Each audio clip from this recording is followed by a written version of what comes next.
Hello student, welcome to the ninth lecture of isomerism. We are in a chapter of general organic chemistry. Now, this is the ninth lecture and last part of tautomerism. Now, in the previous lecture, I gave you some homework. I hope आप लोग ने solve किया होगा.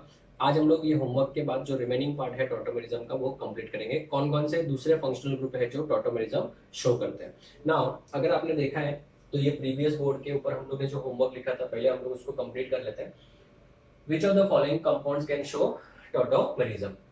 Tautomerism के लिए alpha hydrogen होना चाहिए और अगर अल्फा हाइड्रोजन नहीं है तो गामा भी चलेगा, लेकिन फिर अल्फा पे डबल बॉन्ड होना चाहिए. बेंजीन रिंग आया तो बेटा टॉटोमेरिज्म का सोचने का नहीं, ये साइड से तो पॉसिबल नहीं है, बट ये साइड से तो पॉसिबल है ना, क्योंकि यहाँ पे अल्फा हाइड्रोजन है. तो अगर इसका टॉटोमेरिज्म बनाना है तो इसका जो टॉटोमर स्ट्रक्चर होगा वो क्या होगा. ये तो benzene ring as it is ही रहेगा, यहाँ पे सी इधर OH आ जाएगा, इधर डबल बॉन्ड CH और फिर यहाँ पे सिंगल बॉन्ड CH3 हो जाएगा. तो ये इसका टॉटोमेरिक स्ट्रक्चर हो गया. ठीक है, दिस इज वेरी इंपॉर्टेंट. ये अल्फा, ये भी अल्फा, ये भी अल्फा, इसके लिए ये अल्फा, इसके लिए ये दो अल्फा और इसके लिए ये दोनों अल्फा. तो अगर मैं तीनों जगह से हाइड्रोजन हटा दूं तो double bond double bond double bond, यहाँ पे एक OH, दूसरा OH और यहाँ पे तीसरा OH. ये ऑलरेडी एंट्रेंस में आ चुका हुआ क्वेश्चन है. ठीक है, नेक्स्ट यहाँ पे भी अल्फा अल्फा है, तो कोई भी एक जगह से आप अल्फा हाइड्रोजन उठा सकते हो. तो अगर यहाँ से अल्फा हाइड्रोजन हमने उठाया तो यहाँ पे OH और यहाँ पे डबल बॉन्ड आ जाएगा. ये अल्फा कार्बन है, ये भी अल्फा कार्बन है, तो इसमें टॉटोमेरिज्म हो सकता है. कोई भी एक जगह से आप अल्फा हाइड्रोजन उठा लो. ठीक है, इमेजिन करो मैंने अगर समझो यहाँ से अल्फा हाइड्रोजन उठाया तो डबल बॉन्ड इधर आ जाएगा. दोनों जगह पे मत बनाना स्टूडेंट्स, क्योंकि मैंने आपको बोला ना पॉसिबल तो है, फिर बाद में उस कार्बन के कितने बॉन्ड हो जाएंगे, 5 बॉन्ड हो जाएंगे. सर 5 बॉन्ड कैसे. अगर समझो आपने ऐसे ड्रॉ किया तो इधर भी डबल बॉन्ड, तो यहाँ पे OH, तो इस कार्बन के तो 5 बॉन्ड हो जाएंगे ना, जो कि प्रैक्टिकली पॉसिबल नहीं है. ठीक है, चलिए नेक्स्ट. अगर मैं इस कंपाउंड की बात करूँ तो ये अल्फा कार्बन, ये बीटा और ये गामा, या फिर ये अल्फा ये बीटा. ठीक है ना, तो यहाँ पे भले ये साइड से पॉसिबल नहीं है तो ये गामा से पॉसिबल है, बट मैं बोलूँगा तो इसका तो यहाँ से पॉसिबल है ना. ये वाले अल्फा पे तो हाइड्रोजन है और डबल बॉन्ड एक ही है, तो आप ऐसे भी ड्रॉ कर सकते हो. तो इसकी दो पॉसिबिलिटी क्या है, एक तो ये पॉसिबिलिटी है, और अगर आप यहाँ से गामा से हाइड्रोजन उठाओगे तो एक और पॉसिबिलिटी है जो कि ये वाली होगी. ठीक है, दोनों में से कोई भी एग्जाम में रहेगा तो आप बोथ A एंड B रहेगा ऐसा ऑप्शन में. ठीक है, चलिए अगर मैं बात करूँ इस अल्फा की, ये अल्फा की, तो ना तो इधर अल्फा हाइड्रोजन है ना ही इधर अल्फा हाइड्रोजन है, तो यहाँ पे कोई भी टॉटोमेरिज्म शो नहीं होगा. So no tautomerism. तो आई होप आप लोगों ने जो मैंने लास्ट लेक्चर में होमवर्क दिया था उसको अच्छे से सॉल्व किया होगा. अभी ये कंप्लीट होने के बाद अभी हम लोग स्टार्ट करते हैं कि कौन कौन से दूसरे फंक्शनल ग्रुप हैं जो टॉटोमेरिज्म शो करते हैं, और लास्ट में हम लोग थोड़ा सा इसका इनऑल कंटेंट परसेंटेज कंपोजिशन जो होता है वो डिस्कस करेंगे. वो क्या होता है मैं बताऊंगा. आप लोग इसका फोटो लो फिर आगे बढ़ता हूँ. Okay students, so let's start with the next functional group. Second जो फंक्शनल ग्रुप है वो है नाइट्रो ग्रुप. कौन सा group, nitro group. Nitro group जो है वो भी टॉटोमेरिज्म शो कर सकता है. ठीक है, now students before starting with this let us start with some basic concepts. ठीक है ना, जो आपको बहुत जरूरी है वो ध्यान देना. अगर मैं नाइट्रोजन की बात करूं तो नाइट्रोजन का एटॉमिक नंबर है 7. कितना है, 7. तो अगर 7 एटॉमिक नंबर है तो इसका इलेक्ट्रॉनिक कॉन्फ़िगरेशन हो जाएगा 2,5.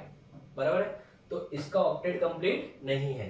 तो नाइट्रोजन हमेशा याद रखना 3 ही कोवैलेंट बॉन्ड बनाएगा. कितना कोवैलेंट बॉन्ड बनाएगा, 3. अगर मैं बात करूं ऑक्सीजन की तो एटॉमिक नंबर है 8, तो ये हो जाएगा 2,6. तो ऑक्सीजन जो है वो 2 ही कोवैलेंट बॉन्ड बनाएगा. कितने 2 कोवैलेंट बॉन्ड बनाएगा. अभी जो मैं बोल रहा हूं ना ध्यान से सुनो. अगर नाइट्रोजन ने आज के बाद कभी भी याद रखना 4 बॉन्ड बना लिए तो नाइट्रोजन के ऊपर क्या चार्ज आएगा, प्लस चार्ज आएगा. ठीक है ना, अगर ज्यादा बनाया तो प्लस आएगा. ऑक्सीजन कितने बॉन्ड बनाते हैं, 2, तो उसके ऊपर भी एक क्या चार्ज आ जाएगा, प्लस चार्ज आएगा. तो 3 बनाया, इधर 2 बनाता है तो कोई चार्ज नहीं, 2 तो बनाना ही था. अगर ज्यादा बनाएगा तो प्लस आएगा. नाइट्रोजन ने 4 बॉन्ड बनाया, अगर नाइट्रोजन ने उसी जगह सिर्फ 2 ही बॉन्ड बनाया होता, 3 बनाना था, 2 बॉन्ड बनाया, तो उसके ऊपर माइनस आएगा। ऑक्सीजन ने बेटा कितने बॉन्ड बनाने चाहिए थे? 2, पर अगर समझो 1 ही बॉन्ड बनाया तभी भी उसके ऊपर क्या आएगा? माइनस। तो क्या सीखने को मिला? कोई भी एलिमेंट जितने बॉन्ड बनाता है अगर उतने ही बना रहे हैं तब तो कोई चार्ज नहीं, अगर उससे ज्यादा बनाया तो 1 प्लस, ज्यादा बनाया तो 1 प्लस, अगर जितना बनाना चाहिए उससे 1 कम बनाया तो माइनस आएगा, इधर भी क्या आएगा? माइनस आएगा। ठीक है, तो स्टूडेंट्स ये चीज आपको याद रखनी है। तो याद रखो, मैं यहाँ पे लिख देता हूँ, नाइट्रोजन का जो बॉन्ड कैपेसिटी है वो है 3 और ऑक्सीजन का जो बॉन्ड कैपेसिटी वो है कितना? 2। ठीक है, चलो ये वाला मैं इरेज कर देता हूँ। अभी हम लोग स्टार्ट करते हैं अपना काम। सबसे पहली बात तो नाइट्रो ग्रुप होता क्या है? नाइट्रो ग्रुप का मतलब होता है NO2 ग्रुप। कौन सा ग्रुप? NO2 group. इसी को बेटा हम लोग कौन सा ग्रुप बोलते हैं? नाइट्रो ग्रुप बोलते हैं ना। अगर मैं बात करूं एग्जाम्पल के तौर पे, तो सबसे पहला एग्जाम्पल CH3 NO2, CH3 क्या बेटा? NO2 ले लिया हमने। अगर CH3 NO2 ले लिया तो इसको लिखेंगे कैसे? वो लिखने का तरीका है ऐसे, CH3 सिंगल बॉन्ड एंड यहाँ पे डबल बॉन्ड O आएगा, यहाँ पे सिंगल बॉन्ड O आएगा। अभी मुझे एक बात बताओ, इस नाइट्रोजन ने कितने बॉन्ड बनाए? सर 4 बॉन्ड बनाए। कैसे? 1 2 3 4। तो इस नाइट्रोजन के ऊपर क्या आएगा? प्लस आएगा, करेक्ट। इस ऑक्सीजन ने कितने बॉन्ड बनाए? 2, तो कोई चार्ज नहीं आएगा। इस ऑक्सीजन ने कितने बॉन्ड बनाया? 1 ही बॉन्ड बनाया, तो इसके ऊपर क्या आएगा? माइनस का चार्ज आएगा। समझ में आ रही मेरी बातें? तो स्टूडेंट्स अगर मैं बात करूं तो ये आपका फंक्शनल ग्रुप है, करेक्ट। इसके बाजू वाले कार्बन को कौन सा कार्बन बोलेंगे हम लोग? अल्फा कार्बन बोलेंगे। एक सेकेंड,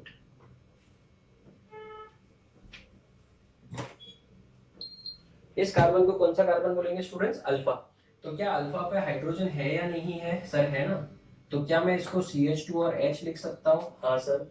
तो ये वाला बॉन्ड अगर मैं यहाँ से यहाँ पे शिफ्ट कर दूं तो नाइट्रोजन के 5 बॉन्ड हो जाएंगे, 5 तो बनाएगा नहीं, तो फिर ये वाला बॉन्ड एक इधर से ब्रेक हो जाएगा। ठीक है, तो आप बताओ इसके अंदर भी टॉटोमेरिज्म शो हो गया, ये CH2 हो जाएगा, फिर डबल बॉन्ड आ जाएगा इधर, फिर इधर क्या आएगा? N आएगा, फिर यहाँ पे क्या आएगा? OH आएगा, और यहाँ पे O के ऊपर कौन सा चार्ज? माइनस, और इस N के ऊपर कौन सा चार्ज? प्लस आ जाएगा। ठीक है ना। तो बच्चों नाइट्रो वाले कंपाउंड में भी टॉटोमेरिज्म हो रहा है। अगर अल्फा हाइड्रोजन नहीं है चलेगा, बट गामा पे हाइड्रोजन होना चाहिए और अल्फा पे डबल बॉन्ड होना चाहिए। तो ये एक एग्जांपल हो गया। सेकंड एग्जांपल समझो, अगर हम लोग ये वाला लेते हैं CH3 CH double bond CH single bond double bond O इसके ऊपर माइनस और इस नाइट्रोजन के ऊपर प्लस चार्ज है बेटा। ठीक है, तो अभी अगर मैं यहाँ पे इसको लिख दूं, यहाँ पे C और यहाँ पे CH3, तो इसके ऊपर तो अल्फा पे हाइड्रोजन नहीं है, बराबर है, तो बीटा पे और ये गामा, तो गामा पे हाइड्रोजन है और अल्फा पे डबल बॉन्ड है, तो यहाँ पे मैं CH2 और इसको H लिख सकता हूँ, करेक्ट। तो ये वाला जो बॉन्ड है वो अगर यहाँ से शिफ्ट कर दूं यहाँ पे, ये वाला बॉन्ड यहाँ से यहाँ पे, तो ये वाला बॉन्ड इधर से फाइनली इधर शिफ्ट हो जाएगा। तो इस कंपाउंड का अगर हम लोग डायरेक्ट फाइनली स्ट्रक्चर बनाए तो ये CH2 double bond CH single bond C, यहाँ पे CH3, इधर डबल बॉन्ड N, इधर क्या आएगा? OH, और इस O के ऊपर क्या आएगा? माइनस, और इस नाइट्रोजन के ऊपर क्या आएगा? प्लस आएगा। तो भले इसके अल्फा हाइड्रोजन, अल्फा कार्बन पे हाइड्रोजन नहीं था तो भी काम हो गया क्योंकि गामा पे था बच्चों। ठीक है ना। आई होप आप लोगों को समझ में आ रहा होगा ये। तो स्टूडेंट्स ये वाला हो गया आपका कौन सा group? Nitro group. Nitro group के बाद थर्ड वाला अगर हम लोग बात करें तो वो है नाइट्रोसो ग्रुप। कौन सा ग्रुप? Nitroso group. अब ये नाइट्रोसो ग्रुप क्या होता है? एनओ ग्रुप को बेटा, NO2 को नाइट्रो ग्रुप बोलते हैं और NO ग्रुप को नाइट्रोसो ग्रुप बोलते हैं। ठीक है, तो अभी ये क्या है जरा देख लेते हैं। N double bond O group को हम लोग क्या बोलते हैं? Nitroso group. इस ग्रुप को हम लोग क्या बोलेंगे? Nitroso group. ठीक है ना। अगर मैं इसका एक एग्जांपल लेता हूँ CH3 और यहाँ पे N double bond O। Nitrogen बेटा 3 बॉन्ड बनाता है, 3 ही बॉन्ड बनाया है, तो इस नाइट्रोजन के ऊपर कोई चार्ज नहीं, ऑक्सीजन के ऊपर भी कोई चार्ज नहीं। इस कार्बन को कौन सा कार्बन बोलेंगे? Alpha carbon. तो इसको CH2 और H लिख सकता हूँ। तो अगर ये वाला बॉन्ड यहाँ से यहाँ पे शिफ्ट होता है तो ये वाला बॉन्ड ब्रेक हो जाएगा। तो ये वाला ब्रेक होते ही यहाँ पे क्या हो जाएगा बताओ? CH2 डबल बॉन्ड, यहाँ पे CH2 डबल बॉन्ड, यहाँ पे N और यहाँ पे क्या आ जाएगा? OH आ जाएगा। ठीक है ना? तो नाइट्रोसो ग्रुप के अंदर भी क्या होता है? टॉटोमेरिज्म होता है, बट प्रोवाइडेड अल्फा कार्बन पे हाइड्रोजन होना चाहिए और अल्फा पे नहीं होगा तो गामा पे होना चाहिए। ठीक है, अभी एक एग्जांपल और लेते हैं, जैसे कि ये वाला एग्जांपल ले लेते हैं।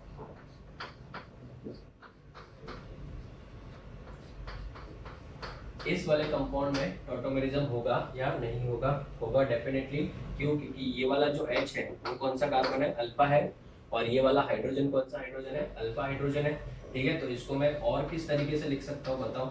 सर इसको हम लोग ऐसे भी तो लिख सकते हैं, C इधर एक H, यहाँ पे CH3, यहाँ पे N डबल बॉन्ड O। तो ये वाला कार्बन अल्फा, ये अल्फा हाइड्रोजन, ये बॉन्ड ऐसे शिफ्ट हुआ, ये वाला बॉन्ड ऐसे शिफ्ट हुआ। तो बताओ इसके अंदर क्या हो जाएगा? CH3, यहाँ पे C, यहाँ पे भी क्या? CH3, यहाँ पे डबल बॉन्ड N और यहाँ पे OH हो जाएगा। समझ में आ रही मेरी बात? तो स्टूडेंट्स, नाइट्रोसो ग्रुप में भी क्या हो सकता है? टॉटोमेरिज्म हो सकता है, प्रोवाइडेड अल्फा कार्बन पे हाइड्रोजन होना चाहिए, और नहीं है तो फिर ऐसा केस होना चाहिए। तो स्टूडेंट्स आप लोग इसका फोटो लो। फिर एक और फंक्शनल ग्रुप है, फिर मैं आपको परसेंटेज इनॉल कंटेंट समझाता हूँ कि वो क्या होता है। इसका फोटो ले लो। चलिए डिस्कस करते हैं आगे का। नेक्स्ट जो फंक्शनल ग्रुप है वो है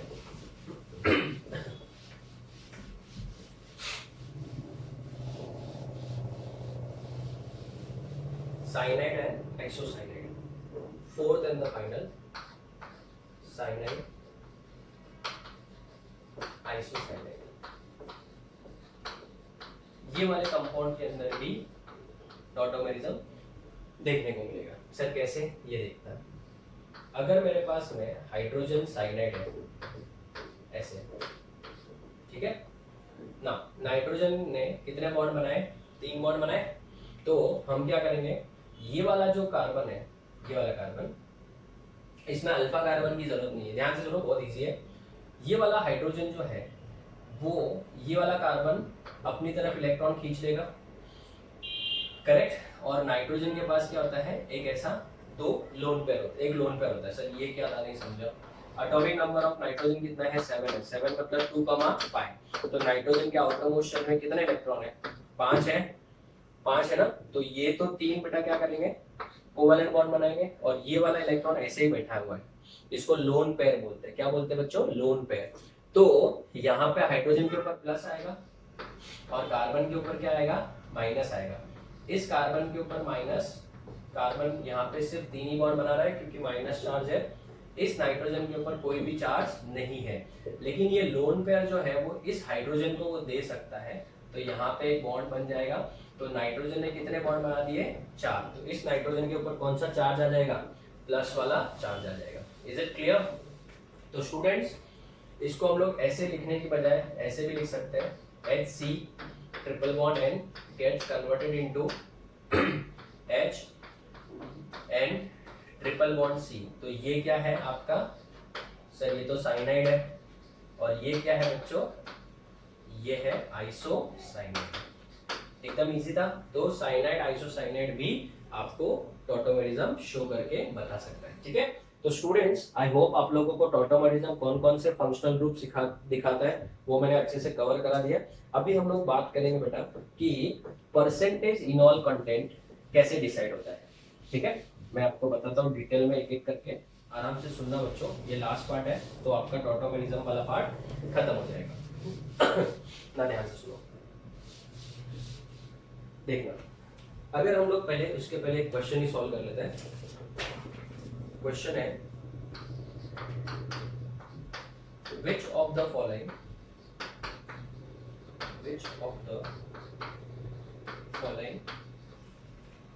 can show tautomerism? Which of the following can show tautomerism? ठीक है, फर्स्ट CH3 3 टाइम्स NO2, ये फर्स्ट वन है। Second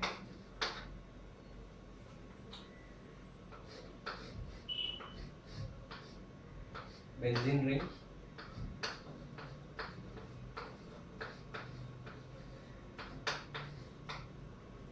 third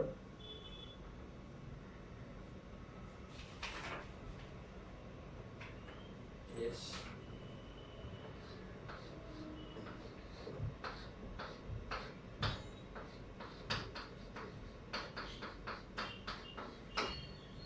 fourth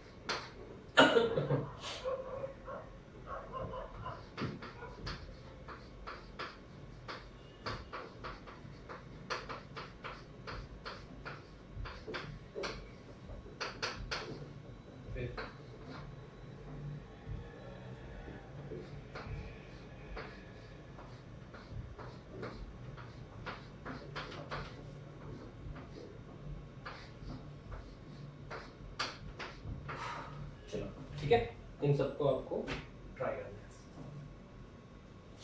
video pause करके आप ट्राई कर सकते हैं। हो गया? देखो ये आपका नाइट्रो ग्रुप है, ये अल्फा कार्बन है, अल्फा कार्बन में एक भी हाइड्रोजन नहीं है तो ये डॉटोमेरिज्म नहीं शो करेगा। ये अल्फा कार्बन है बट ये बेंजीन का पार्ट है तो ये भी डॉटोमेरिज्म शो नहीं करेगा। ये अल्फा कार्बन है और यहाँ पे हाइड्रोजन है तो क्या मैं इस हाइड्रोजन को ऐसे लिख सकता हूँ? Absolutely correct. ये बॉन्ड अंदर शिफ्ट होगा, ये फिर इधर से यहाँ पे चला जाएगा, तो आप बताओ यहाँ पे क्या हो जाएगा? बेंजीन रिंग, ठीक है, यहाँ पे CH डबल बॉन्ड N और इधर OH हो जाएगा, ठीक है। तो ये इसके अंदर डॉटोमेरिज्म शो हो रहा है। यहाँ पे ये अल्फा कार्बन है, ये 2 हाइड्रोजन है तो एक हाइड्रोजन में ऐसे लिख दो, ठीक है ना। तो ये वाला ऐसे शिफ्ट हो जाएगा और ये वाला ऐसे। तो बताओ इसके अंदर अगर डॉटोमेरिज्म शो करना है तो कैसे करेंगे? CH3 CH2 CH double bond N, इधर OH, इधर O के ऊपर माइनस और इस नाइट्रोजन के ऊपर अभी भी 4 बॉन्ड है तो प्लस आएगा। ये वाला कार्बोनिल वाला ग्रुप है अल्फा, अल्फा ये भी बेंजीन, ये भी बेंजीन, इसमें डॉटोमेरिज्म शो नहीं होगा, ठीक है ना।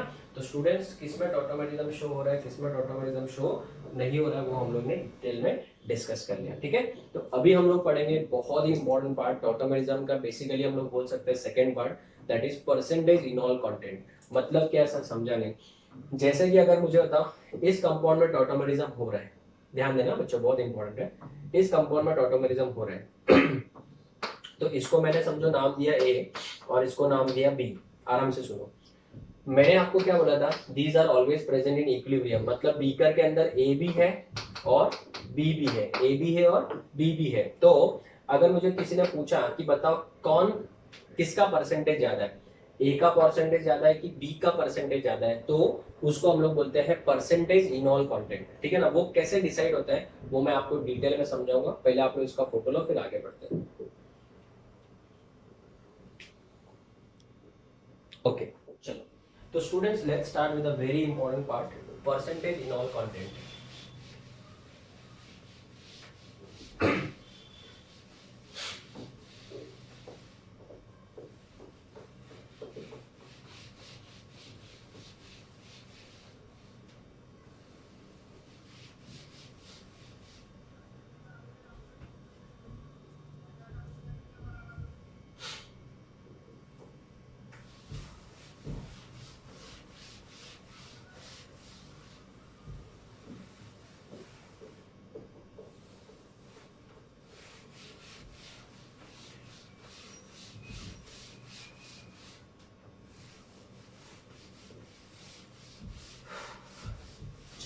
स्टार्ट करें।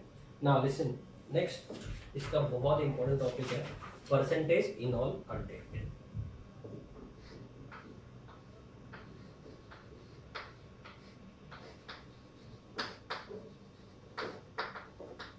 ठीक है ना, आराम से पढ़ेंगे धीरे से तो ये अपने को समझेगा बेटा। सबसे पहले अगर कभी अरोमेटिक इनॉल बन जाए तो बेटा वो हाईली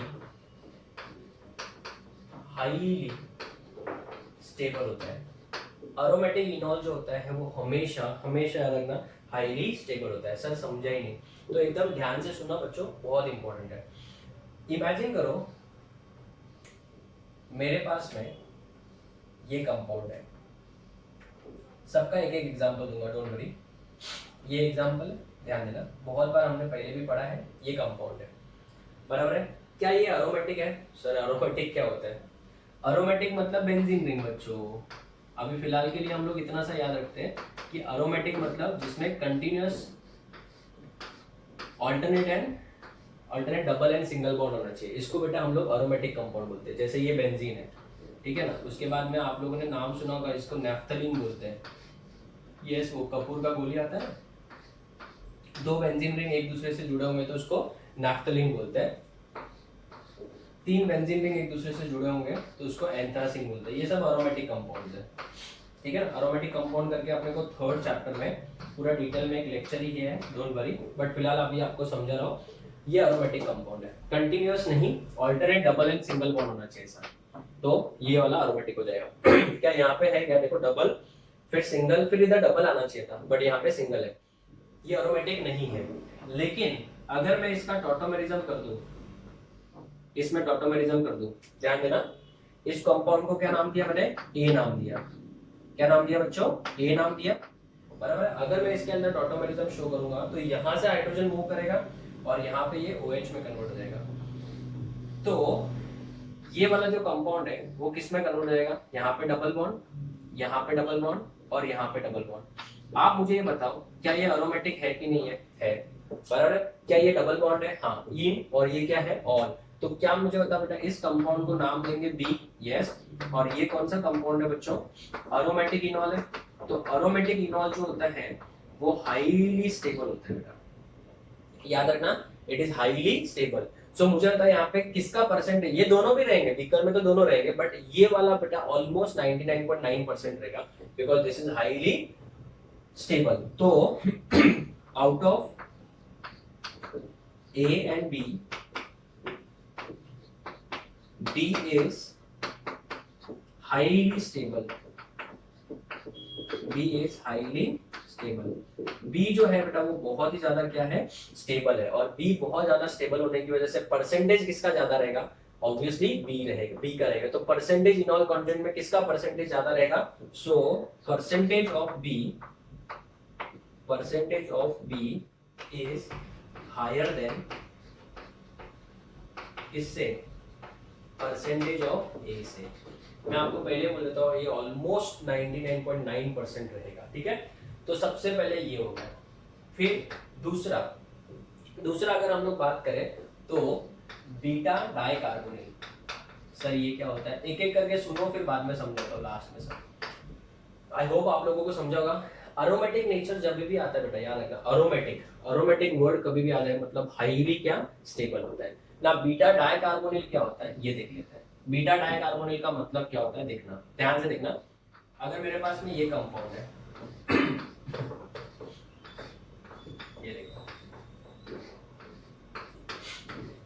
आप बताओ बच्चों, ये भी कीटोन है, ये भी कीटोन है, बराबर है। दोनों कार्बोनिल ग्रुप है, तो डाइकार्बोनिल 2 बार आ गया। बीटा क्यों बोला? अगर मैं इसको बेटा मेन फंक्शनल ग्रुप मान लूं तो ये अल्फा हो जाएगा और ये बीटा हो जाएगा। तो बीटा पे नेक्स्ट वाला कार्बोनिल ग्रुप है, तो इसके लिए बीटा डाइकार्बोनिल। कोई बोलेगा सर मुझे तो इसको मानना ही नहीं था, मुझे तो इसको मानना था, ये मेन फंक्शनल ग्रुप, तो ये अल्फा, तो ये बीटा हो जाएगा। तो वैसे भी बेटा वो अल्फा बीटा ही हुआ। अभी आप बताओ, दोनों के केस में इधर भी अल्फा है, इधर भी अल्फा है, इधर भी अल्फा है, बराबर है। बट स्टूडेंट, ऐसे कंपाउंड को बीटा डाइकार्बोनिल बोलते हैं। ये वाला जो है अभी किस फॉर्म में है?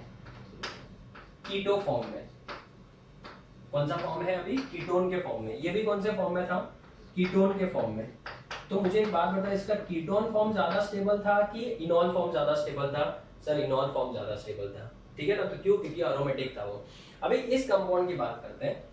इस कंपाउंड को बेटा मैं अल्फा इसको मान लेता हूँ, इन दोनों को मत यूज करते हैं, बताऊंगा क्यों। इसको अगर समझो यूज करते हैं, नहीं कर सकते ऐसा नहीं बोला है, बट मैं समझो इसको यूज करता हूँ। तो आप बताओ यहाँ पे क्या हो जाएगा?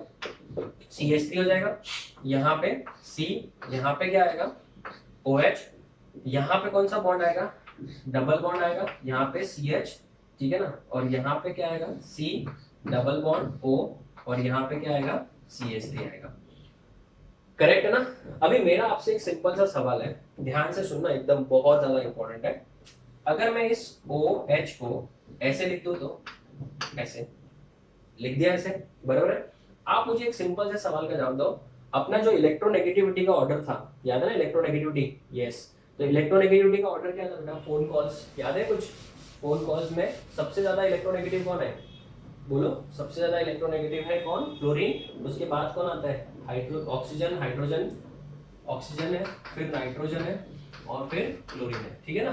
तो आप बताओ इस ऑक्सीजन और हाइड्रोजन में से ज्यादा इलेक्ट्रोनेगेटिव कौन है, sir oxygen is more electronegative, तो इसके ऊपर माइनस का चार्ज आएगा और इसके ऊपर कौन सा चार्ज आएगा, प्लस, बट ये बॉन्ड टूट रहा है क्या, नहीं, तो याद रखना इसके ऊपर डेल्टा साइन डालेंगे। सर ये डेल्टा का मतलब होता है पार्शियल, सर पार्शियल क्यों, क्योंकि बॉन्ड टूटा नहीं है ना, खाली चार्ज शिफ्ट हो रहा है, तो पार्शियल पॉजिटिव पार्शियल नेगेटिव। अभी आप बताओ इन दोनों में से ज्यादा इलेक्ट्रोनेगेटिव कौन है, सर ऑक्सीजन है, तो इसके ऊपर डेल्टा नेगेटिव, इसके ऊपर डेल्टा पॉजिटिव बनेगा। एकदम ध्यान से सुनना। आप मुझे बताओ ये वाला पॉजिटिव और ये वाला नेगेटिव दोनों एक दूसरे को अट्रैक्ट करेंगे कि रिपेल करेंगे, सर ऑपोजिट चार्ज है तो अट्रैक्ट करेंगे, तो इन दोनों के बीच में ऐसे बेटा क्या मैं बोल सकता हूँ कि यहाँ पे एक बॉन्ड बन रहा है, वीक है डेफिनेटली, एक क्या है, एक फोर्स ऑफ क्या हो रहा है, अट्रैक्शन बन रहा है, this is nothing but force of attraction, बराबर। तो उससे क्या होगा बच्चों, जब ये ऐसा बॉन्ड बनने लगेगा तो कहना है एक रिंग बन गया, यस और नो, ये देखो पूरा एक रिंग बन गया। और केमिस्ट्री में बेटा रिंग को ऐसे इस तरीके से जो रिंग बनता है उसको हम लोग केमिस्ट्री में चिलेट बोलते हैं। तो यहाँ पे चिलेट क्या हो रहा है, फॉर्म हो रहा है, तो चिलेट फॉर्म हो रहा है, तो याद रखना जब भी चिलेट फॉर्म होगा, चिलेट मतलब रिंग ही होता है, तो जब भी चिलेट फॉर्म होगा तो याद रखना वो वाला इन, और ये देखो ऑल, ये भी तो क्या है, इनॉल ही है ना, तो ये वाला इनॉल बेटा हाईली स्टेबल होता है, ठीक है। तो आप बताओ कीटो फॉर्म ज्यादा स्टेबल है कि इनॉल फॉर्म ज्यादा स्टेबल है, क्या यहाँ पे कोई रिंग बन रहा है, नहीं बन रहा है, क्या यहाँ पे रिंग बन रहा है, यस, तो यहाँ पे इन दोनों में से ज्यादा स्टेबल कौन सा है, P वाला ज्यादा स्टेबल है कि Q वाला ज्यादा स्टेबल है, डेफिनेटली Q वाला ज्यादा स्टेबल है, बिकॉज यहाँ पे क्या बन रहा है, चिलेट बन रहा है। So students in this case P is less stable then Q, क्यों, बिकॉज इसमें बेटा चिलेट बन रहा है।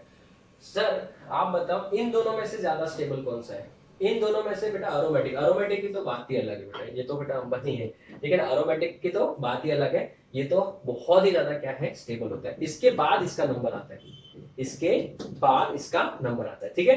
तीसरे नंबर पे कौन आता है sir, beta keto ester,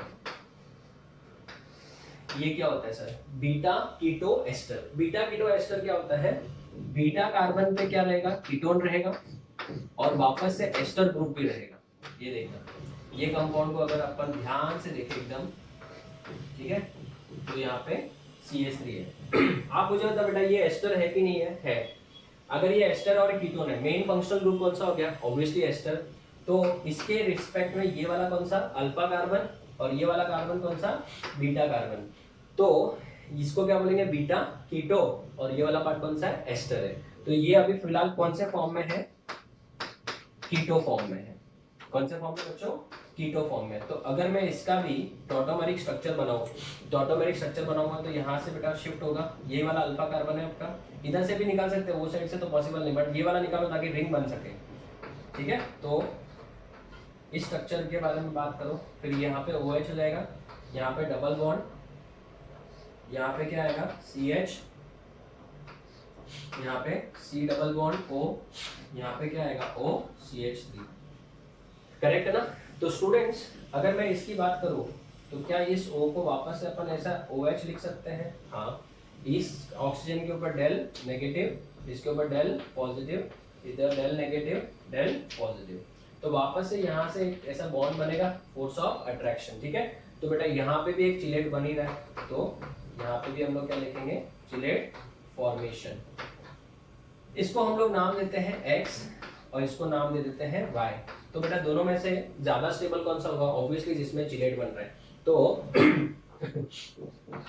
X is less stable then क्या? Y। X वाला जो है वो Y से क्या है? ज्यादा स्टेबल है कि कम है? कम स्टेबल है। क्यों? क्योंकि यहाँ पे चिलेट बन रहा है। अभी आप लोग बोलोगे सर इन दोनों में से ज्यादा स्टेबल कौन? बहुत ही अच्छा क्वेश्चन है, एकदम ध्यान से सुनो। इन दोनों में से, इसमें से और इसमें से, ये तो बेटा डेफिनेटली अलग ही है, तो सबसे अलग है। अगर मुझे किसी ने पूछा है इन दोनों में से ज्यादा स्टेबल कौन सा है, तो मैं बोलूंगा ये वाला। सर ऐसा क्यों? उसमें भी तो चिलेट बन रहा है। बहुत ही अच्छा सवाल है। चिलेट यहाँ पे भी बन रहा है, यहाँ पे भी बन रहा है, दोनों जगह पे चिलेट बन रहा है, बट फिर भी ये वाला क्या है? ज्यादा स्टेबल है। ऐसा क्यों? क्योंकि ये वाले साइड में CH3 है, ये वाले साइड में भी CH3 है, बट यहाँ पे क्या होता है पता है? यहाँ पे बेटा ऑक्सीजन है। क्या है? ऑक्सीजन। एकदम ध्यान से सुनो, नहीं तो डाउट आएगा। ये वाला जो ऑक्सीजन है वो कभी कभी क्या करेगा? ये वाले बॉन्ड को यहाँ पे शिफ्ट कर देगा। तो इससे क्या होगा बेटा? रिंग के टूटने के चांसेस है। ध्यान से सुनो, ये वाला जो बॉन्ड है वो यहाँ से यहाँ पे भी शिफ्ट हो सकता है। तो अगर यहाँ से यहाँ पे भी शिफ्ट होगा तो क्या होगा बेटा? ये वाला बॉन्ड शिफ्ट भी हो गया तो कैसा हो जाता है? इस ऑक्सीजन का इसकी तरफ अट्रैक्शन क्या हो जाएगा? कम हो जाएगा। तो इससे ये जो रिंग बना है वो थोड़ा सा कमजोर हो जाएगा। तो इस वजह से याद रखना कि एस्टर के अंदर जब भी बात होगी बेटा कार्बोनिल के साथ में, तो डेफिनेटली ये वाला ज्यादा स्टेबल होगा, ये वाला कंपैरेटिवली कम स्टेबल होगा। तो अगर आपको कोई पूछ ले कि बताओ परसेंटेज इनॉल कंटेंट किसका कैसा होता है, तो सबसे ज्यादा किसका होगा? एरोमेटिक इनॉल का। फिर सेकंड नंबर पे कौन आएगा? Beta dicarbonyl. फिर तीसरे नंबर पे कौन आएगा? बीटा कीटो एस्टर आएगा। कौन आएगा? वापस बोलो, बीटा कीटो एस्टर आएगा। इसके बाद चौथे नंबर पे आता है मोनोकार्बोनेट। वो क्या होता है मैं आपको बताता हूं, पहले इसका फोटो ले लो। चलिए अभी आते हैं लास्ट एंड फाइनल वाला परसेंटेज इनॉल कंटेंट में। फिर मैं आपको वापस एक बार लिख के बताऊंगा।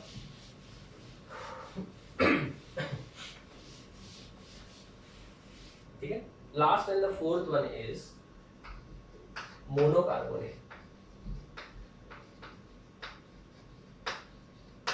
मोनो का मतलब क्या होता है सर? एक। कार्बोनिल मतलब एक ही कार्बोनिल ग्रुप रहेगा।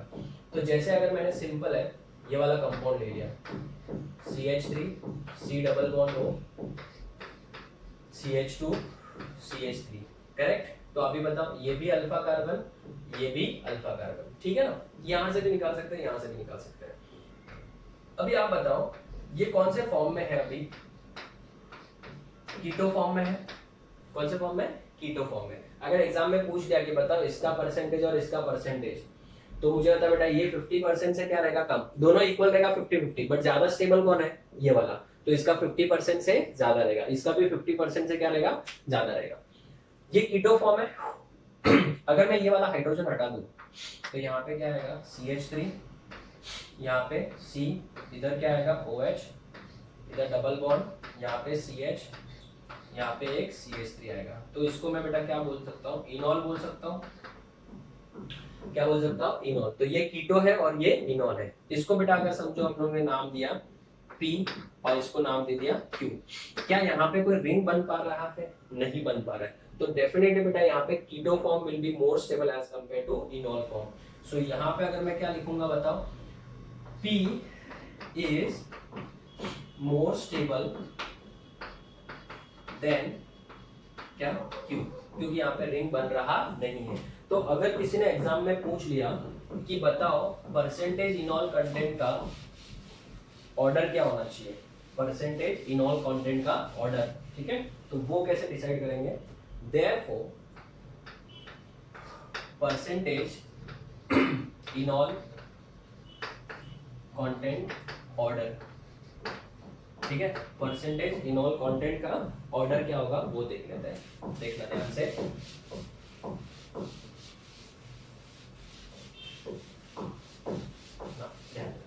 परसेंटेज इनॉल कंटेंट का ऑर्डर सबसे ज्यादा होगा एरोमेटिक इनॉल। कौन सा इनॉल? एरोमेटिक इनॉल। एरोमेटिक इनॉल सबसे ज्यादा। फिर दूसरे नंबर पे बीटा डाइकार्बोनिल, तीसरा बीटा कीटो एस्टर, चौथे नंबर पे मोनो कार्बोनिल। ठीक है, तो मोनो कार्बोनिल हो जाएगा। तो स्टूडेंट्स ये ऑर्डर आपको क्या रखना है, याद रखना है, ठीक है। अभी एग्जाम में क्वेश्चन कैसे आता है, जैसे मैं आपको एक क्वेश्चन पूछूंगा, एक क्वेश्चन ही है, कंपेयर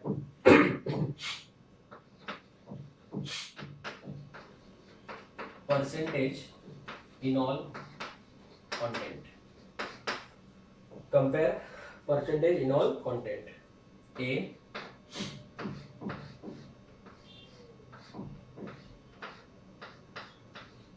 बी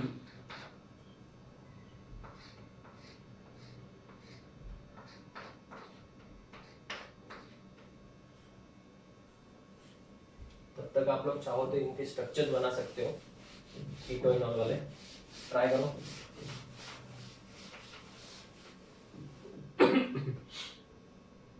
सी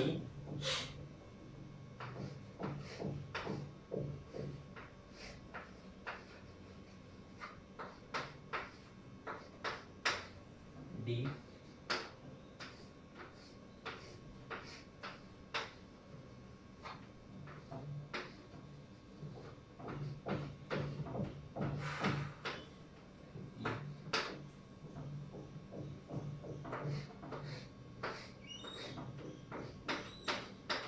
ठीक है, चलिए सोचिए इन सबके answers.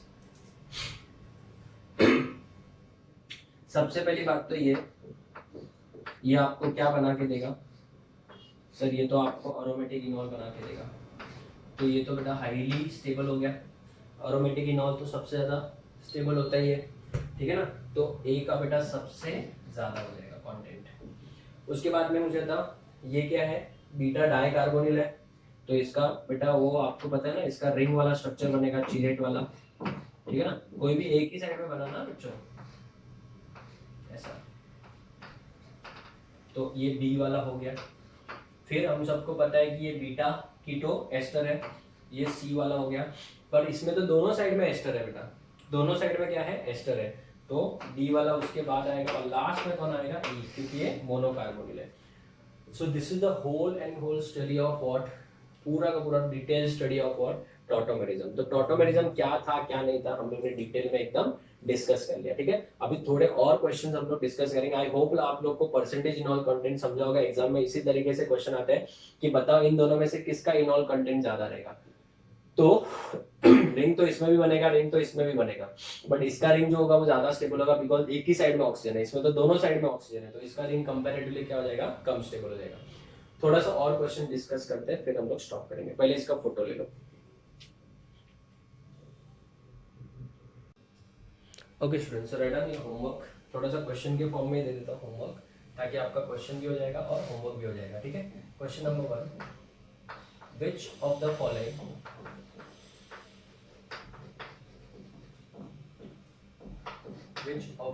following shows tautomerism? Which of the following shows tautomerism? First one,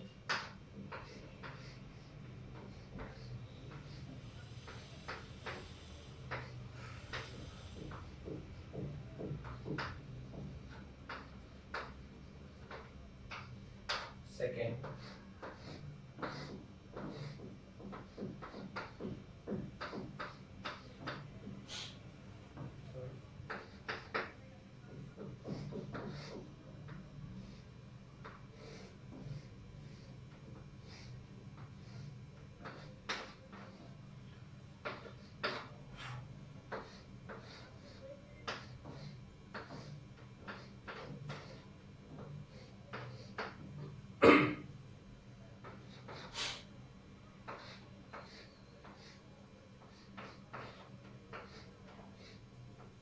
ठीक है। This is question number 1। Next, compare percentage in all content, ए इसका एंड इसका, इन दोनों का कंपेयर करना है, इन दोनों का बस, ठीक है ना। ऐसे मैं आपको 4 लिख के देता हूँ। दूसरा,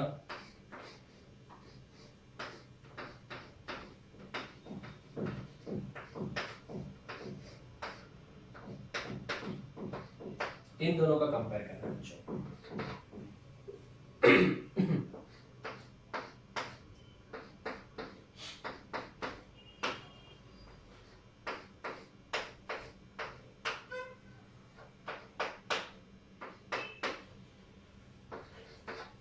fourth,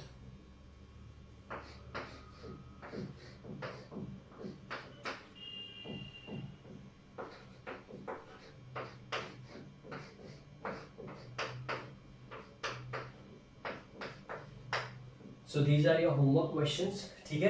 this is the end of lecture number 9 tautomerism हम लोग ने 2 लेक्चर्स में खत्म किया। मैंने आपको पहले बोला था टॉटोमेरिज्म बहुत ज्यादा इंपॉर्टेंट है। सो नेक्स्ट लेक्चर में, लेक्चर नंबर 10 में मैं नेक्स्ट आइसोमेरिज्म स्टार्ट नहीं करूंगा। मैं लेक्चर नंबर 1 से लगा के लेक्चर नंबर 9 तक हमने जो भी आइसोमेरिज्म पढ़ा है, दैट इज स्ट्रक्चरल आइसोमेरिज्म, उसके हम लोग बहुत सारे अलग अलग टाइप के क्वेश्चन सॉल्व करेंगे। सो लगभग हाफ एन आवर 45 मिनट्स का एक जो लेक्चर होगा, that will be lecture number 10। और 10th लेक्चर में हम लोग सिर्फ स्ट्रक्चरल आइसोमेरिज्म के ऊपर और कौन कौन से क्वेश्चंस आ सकते हैं, किस टाइप के क्वेश्चन ऑलरेडी एंट्रेंस एग्जाम में आ चुके हैं, वो सब हम लोग डिस्कस करेंगे स्टूडेंट। सो लेक्चर नंबर 10 में हम लोग आइसोमेरिज्म का कोई नया पार्ट स्टार्ट नहीं करेंगे, बट अभी तक जो पढ़ा है हम लोग ने उसके ऊपर एमसीक्यू क्वेश्चन सॉल्व करेंगे। फिर उसके बाद नेक्स्ट वाले लेक्चर में हम लोग सेकंड वाला आइसोमेरिज्म स्टार्ट करेंगे, configurational and that is stereo isomerism, basically configurational and conformational isomerism, ठीक है। तो आई होप आपका आज का लेक्चर एकदम अच्छे से समझ में आया होगा। कोई भी अगर डाउट है तो आप लोग वापस से एक बार वीडियो को देख लीजिए। परसेंटेज इन ऑल कंटेंट का जो ऑर्डर है वो आप उसको याद रखिएगा, ठीक है। तो आई होप हम लोग अभी लेक्चर एंड करें। नेक्स्ट लेक्चर में will start with stereo isomerism, नहीं उसके पहले MCQ question. Till then thank you students.